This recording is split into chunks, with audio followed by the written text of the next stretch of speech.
Cada vez que uma igreja é vandalizada por infiéis ou revolucionários, ou vendida e transformada em academias, bares, hotéis, todo católico se sente ferido porque uma parte da sua história está sendo destruída diante dos seus olhos. Essas igrejas não são construções quaisquer, são monumentos que atestam o fervor que tinham os nossos antecessores na fé.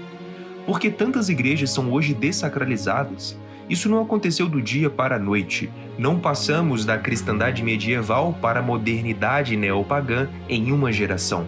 Foram séculos contínuos de uma conjuração anticristã que trabalhou sem cessar para expulsar Cristo da vida pública, cultural, intelectual e política dos povos que outrora compunham a civilização católica.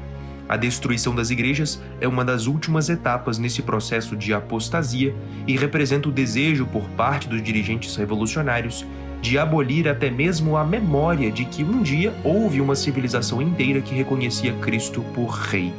E como se deu esse processo de destruição da memória católica do Ocidente? Veremos hoje alguns dos principais capítulos dessa trágica história envolvendo os renascentistas, protestantes, iluministas e comunistas. Confira a seguir. Os católicos sabem que a cristandade medieval não foi uma civilização qualquer, mas a realização nas circunstâncias inerentes aos tempos e aos lugares da ordem cristã. Foi a única civilização inteiramente inspirada pela Igreja, que extraía dos ensinamentos do Evangelho e das máximas dos santos a fonte dos seus valores e ideais. A cristandade foi construída ao longo de muitos séculos. Na antiguidade, as perseguições romanas não foram capazes de derrotar a Igreja, que cresceu regada pelo sangue dos mártires. Com Constantino, a fé católica recebeu liberdade de culto. Com Teodósio, tornou-se a religião oficial do Império. Mas o Império Romano já decadente continuou a se degradar mesmo após a sua conversão e foi finalmente derrubado. A única instituição do mundo antigo que permaneceu de pé em meio às ruínas de Roma foi a Igreja Católica. Através dos seus santos, sobretudo bispos e monges, a Igreja se lançou à conversão dos bárbaros e eram gradualmente erguidos os alicerces da Europa cristã. Carlos Magno coroou essa obra restaurando o Império no Ocidente, mas seus sucessores não estiveram à altura de continuar a sua missão, e por volta do ano 1000, quando uma segunda onda de invasões de bárbaros pagãos se precipitou sobre a Europa, pareceria que a civilização católica seria destruída. Mas ela não só resistiu, como conseguiu converter os bárbaros que a atacavam, e nessa época os húngaros e vikings passaram a integrar a cristandade. No final do século XI, após o pontificado de São Gregório VII, estava formada em sentido estrito a cristandade, uma família de nações irmanadas na fé e na submissão ao vigário de Cristo. A cristandade foi a civilização que ergueu as majestosas catedrais góticas como monumentos perenes de seu entusiasmo pela fé católica. Foi a civilização que viu alguns de seus maiores líderes e mesmo reis arriscarem as suas vidas, se afastarem das suas famílias e investirem verdadeiras fortunas para partirem em direção ao Oriente, a fim de lutar para libertar o Santo Sepulcro de Jesus Cristo. Foi a civilização que legou à posteridade a obra de homens como Santo Tomás de Aquino e São Boaventura, e de modo geral, como escreveu Sua Santidade o Papa Leão XIII, a sociedade civil deu frutos superiores a toda expectativa, cuja memória subsiste e subsistirá, consignada como está em inúmeros documentos que artifício algum dos adversários poderá corromper ou obscurecer. Entretanto, para que os adversários da Igreja não corrompam ou obscureçam esse passado, é preciso que ele seja lembrado. E desde o século XIV, quando importantes homens dentro da cristandade sonhavam com a construção de uma civilização nova, fundamentalmente diversa da ordem cristã que teve seu apogeu nos séculos XI e XII, uma luta cultural começou a ser travada para que a memória católica fosse destruída. Isso começou entre os humanistas, que constituíram a partir do século XIV um movimento que foi o ponto de partida daquela que foi talvez a maior revolução cultural da história da humanidade, a Renascença. Como bem escreveu Ludwig von Pastor, na história da humanidade, depois da época em que se realizou a transformação do antigo mundo pagão numa sociedade cristã, não existe outro período mais digno de consideração do que aquele em que se verifica a passagem da Idade Média para a moderna. E que mudanças eles almejavam? Nas palavras de Oncken, os humanistas representavam a corrente dos homens que desejavam despojar-se do espírito e das ideias da Idade Média, para substituí-las pelas manifestações artísticas e intelectuais da Antiguidade. E por que esse interesse todo pela Antiguidade? Escrevendo sobre o principal dos humanistas, Petrarca, Schiavone toma nota que o culto pela Antiguidade clássica não é mais unicamente amor e interesse vivíssimos por uma poesia e por um mundo historicamente circunscrito. Nem só ânsia de ampliar e aprofundar o patrimônio cultural. É, sobretudo, a crítica e o julgamento da Idade Média, e a descoberta, numa primeira formulação inicial, das linhas ideológicas programáticas da consciência moderna. Fecha aspas. A partir da Itália, a antiguidade greco-romana é apresentada como modelo civilizacional perfeito, cujas produções culturais e artísticas representam o zênite do que pode ser atingido pelo espírito humano, e ao qual todas as civilizações, incluindo a cristandade, devem se conformar em imitar. A história da cristandade passa a ser objeto de tal desdém, em comparação com a da antiguidade clássica, que Giorgio Vasari cunhou o termo Idade Média justamente para expressar esse tempo do meio, um longo intervalo obscuro e bárbaro, situado entre as glórias do mundo antigo e o renascimento luminoso da cultura clássica.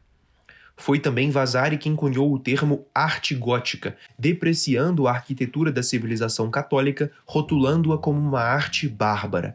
Afinal, gótico vem dos godos, a tribo bárbara que destruiu Roma. Para os renascentistas, a maravilhosa arquitetura que surgiu na França e conquistou toda a cristandade nada mais era do que uma arte de bárbaros, incapazes de replicar o supostamente perfeito modelo arquitetônico da antiguidade clássica. Essa visão depreciativa que reduz quase 1000 anos de história a uma simples travessia estéril foi propagada pelos humanistas do século XIV, pelos renascentistas dos séculos XV e XVI e intensificada pelos iluministas dos séculos XVII e XVIII. Mas no período que separa os renascentistas do século XV dos iluministas do século XVIII, os mais ardentes revolucionários foram os protestantes. Já no século XVI, os protestantes demonstraram profundo ódio contra as relíquias e a arte sacra. Em Zurique, sob a orientação de Zwinglio, o conselho da cidade ordenou a remoção das imagens e relíquias de todas as igrejas da cidade. Elas foram recolhidas e, na sua imensa maioria, destruídas. Em Genebra, nos atos iniciais da pseudo-reforma, a missa foi abolida e imagens e relíquias foram retiradas das igrejas, e a veneração aos santos foi eliminada do culto.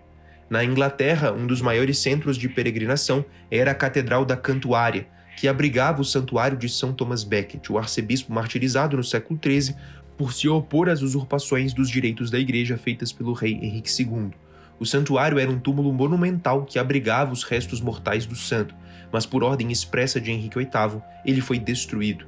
O ato era simbólico. O martírio de São Thomas Becket tinha sido por séculos um lembrete vivo de que o poder dos reis estava submetido à lei de Deus e à autoridade da igreja. O santuário monumental na Catedral da Cantuária era a materialização disso. Reis, nobres e peregrinos simples se ajoelhavam diante do túmulo do bispo que desafiou a tirania real em defesa da liberdade da igreja. Quando Henrique VIII o destruiu, foi para riscar da memória inglesa a ideia de que a igreja poderia resistir ao Estado. Ele quis apagar a lembrança de que um bispo armado apenas com a cruz e a fidelidade a Roma tinha derrotado moralmente um rei. Os restos mortais do santo foram exumados e profanados, e no mesmo contexto o célebre santuário de Nossa Senhora de Walsingham foi suprimido e a estátua original da Virgem foi queimada. E nos Países Baixos, em 1566, ocorreu o Beeldenstorm, cuja tradução literal é tempestade de estátuas. De fato, como uma tempestade, os protestantes lançaram no país inteiro uma série de ataques iconoclastas, destruindo igrejas, relíquias, além de martirizar sacerdotes e religiosos. Pareceria impossível existir uma maior manifestação de ódio contra as relíquias e os santuários do que esta vinda dos protestantes. Mas houve a Revolução Francesa. Preparada intelectualmente por nomes como Voltaire, Diderot, Condorcet ou Gibbon, que representavam, cada qual a seu modo, a Idade Média como sinônimo de atraso, superstição e trevas, na Revolução Francesa os próprios monumentos que representavam o passado católico da França, filha primogênita da Igreja, foram destruídos. Não há igreja construída na França antes de 1789 que não ostente cicatrizes do iconoclasmo revolucionário. Estátuas guilhotinadas, vitrais destruídos, e por uma mera questão burocrática, a Catedral de Chartres, uma das obras-primas do gótico, não foi destruída. O prefeito de Chartres já havia aprovado a sua demolição, mas como não fora decidido o que seria feito com os entulhos, ela continuou de pé. E os ataques às relíquias não foram menores. A igreja de Santa Genoveva, a Virgem Padroeira de Paris, que pelas suas preces fez com que milagrosamente Átila o Huno desviasse os rumos de seus exércitos e não atacasse Paris, foi convertida num panteão para homenagear os grandes nomes da Revolução. As relíquias da santa foram então submetidas a um julgamento revolucionário e queimadas em praça pública em 3 de setembro de 1793. Suas cinzas foram lançadas no rio Sena, ou, segundo algumas versões, nos esgotos de Paris. A Basílica de Saint-Denis, chamada de Necrópole Real porque nela estavam sepultados quase todos os reis da França havia séculos, foi profanada por decretos da Convenção Nacional. As tumbas foram abertas e os restos dos reis exumados, para romper mais um elo dos católicos para com a memória sacral da França cristã. Igrejas e catedrais em toda a França foram fechadas, saqueadas ou convertidas a usos profanos. Em muitos lugares, transformaram-nas em armazéns de pólvora, celeiros, estábulos ou templos da razão, como aconteceu na própria Notre-Dame de Paris, onde, em 1793, o altar foi substituído por um palco para a entronização da deusa da razão. As relíquias insígnes da Paixão de Cristo, conservadas desde São Luís na Sainte-Chapelle, tiveram seus relicários de ouro e pedra preciosas fundidos e boa parte das relíquias foi dispersa ou perdida nesse processo. Apenas a coroa de espinhos, a mais célebre relíquia, foi salva por fiéis e restaurada ao culto público no século XIX, passando depois ao tesouro de Notre-Dame. A iconoclastia revolucionária não poupou sequer objetos de piedade popular. Estátuas de santos foram destruídas em praça pública, crucifixos foram queimados e procissões ridicularizadas. O culto dos santos foi proibido por decreto e imagens sagradas foram arrastadas pelas ruas em meio a zombarias, como se a própria memória da cristandade devesse ser humilhada diante do novo homem revolucionário. Profanações semelhantes foram feitas pelos comunistas e liberais durante a Guerra Civil Espanhola, na qual conventos e mosteiros foram profanados e relíquias de santos eram queimadas ou jogadas no lixo. Para os revolucionários, é preciso sepultar o passado tradicional do Ocidente para que os caminhos às quimeras utópicas sejam abertos. Mas em todos esses episódios, houve uma reação católica. Por piores que tenham sido essas tragédias, os católicos não se conformavam com essa situação. E por que hoje tantos católicos se mostram indiferentes ao ver a destruição da sua memória, a destruição e dessacralização das suas igrejas? Isso para não falarmos de outros monumentos, estátuas e castelos que, embora não sejam estritamente religiosos, a seu modo evocam a memória católica do Ocidente. É simples, porque essa memória já está quase completamente perdida. Infelizmente, essa é a verdade. Se a maioria dos católicos não tem uma firme convicção de que a história da igreja é a sua história, na qual se está inserido mediante o batismo, e de que se não preservarmos o que nossos antecessores nos legaram, seremos culpados por nossa omissão diante de Deus e diante dos nossos descendentes, bem, aí os revolucionários podem continuar apagando os últimos símbolos do passado católico do Ocidente sem nenhuma dificuldade.